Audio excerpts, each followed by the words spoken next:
Hello, this is Andy from CVG, and I'm going to show you around the new Normandy, which is your personal starship in Mass Effect 3. It's the same Normandy as in Mass Effect 2, but the Alliance have stolen it from Cerberus and made a few changes, and I'm going to show you some of them now. The captain's cabin is where we're going to start, and it's pretty much the same as it was last time. You can play music to set the mood. You can access your armor locker to change your casual appearance and also your battle armor.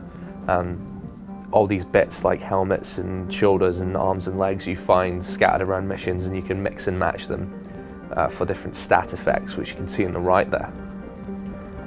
Also in the captain's cabin you have a fish tank, which starts off empty, but you can buy fish from the Citadel and fill it up. This is the full collection right here that I spent a small fortune on.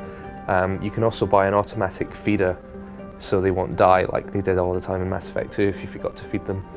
There's a ship model collection. There's an extra wall of that this time. Again, all this stuff is completely optional. There's no reason to do it other than just that extra level of immersion if you're a completist and you want to get everything. And there's an ensuite bathroom, but there's no point of going in there. It's just an extra little detail. And that's the captain's cabin. This is the Combat Information Center, or CIC. This is the main deck of the Normandy, and you'll be spending a lot of time here. You can access your emails that NPCs will send you during or after missions.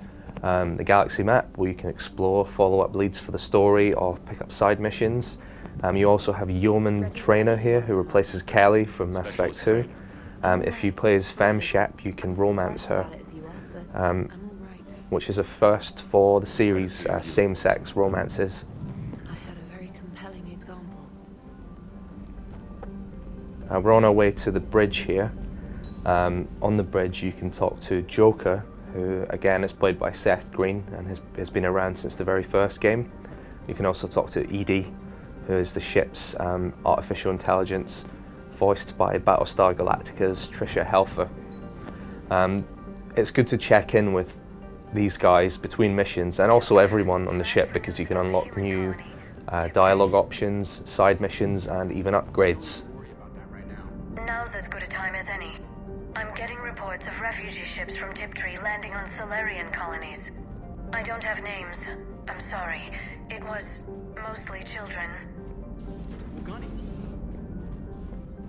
Now we're on our way to the War Room, which is one of the most important new areas of the new Normandy.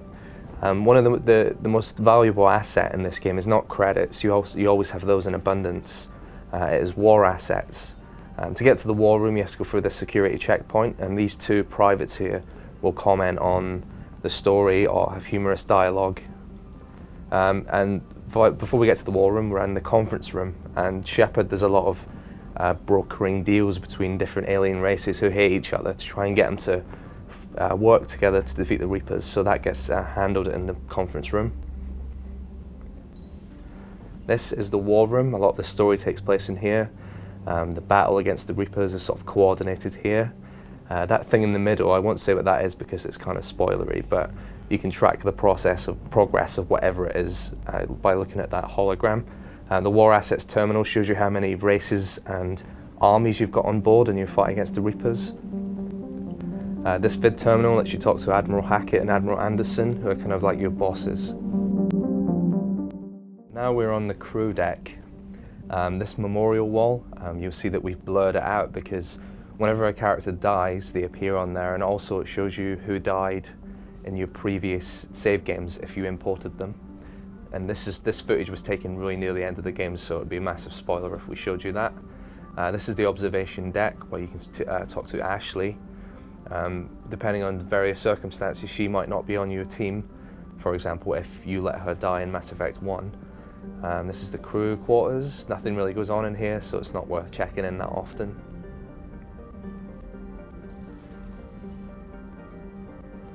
This is life support, and this is where Thane could be found in Mass Effect 2. I didn't see any characters in here. Perhaps they could be DLC or characters who had died in previous games. This is the men's bathroom. There is nothing to see in here. And there's another observation deck here. It's kind of like an R&R sort of area. There's like a gambling table and a little miniature nightclub and some kind of weird massage table. I never saw any characters in here.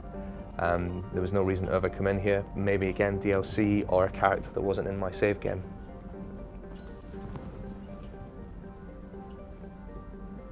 Now we're heading towards what was once Miranda Lawson's office. It's now been taken over by Liara Tassoni, who you'll remember from Mass Effect 1 as a party member, and from 2 as the Shadow Broker. And she uses this place as her office as the Shadow Broker, so you can access an intel terminal and spy on people's emails. You can upgrade your characters, so Shepard will find sort of intel on planets and he can use it to upgrade his stats. She's got a VI assistant here as well, you can see.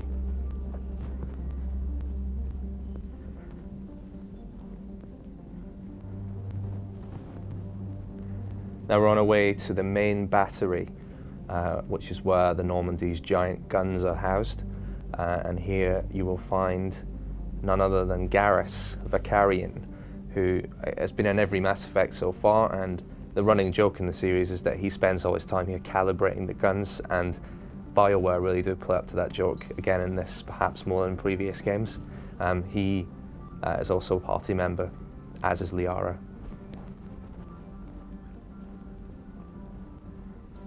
This is the medical deck, and here you can see Dr. Chakwas, who's been hanging around on the Normandy in its various incarnations since the first game. Here you can reassign your power bonuses and powers, so if you want to respec your character MMO style. This is the server room where EDI is held, her brain basically. You'll find her down here as well sometimes to talk to.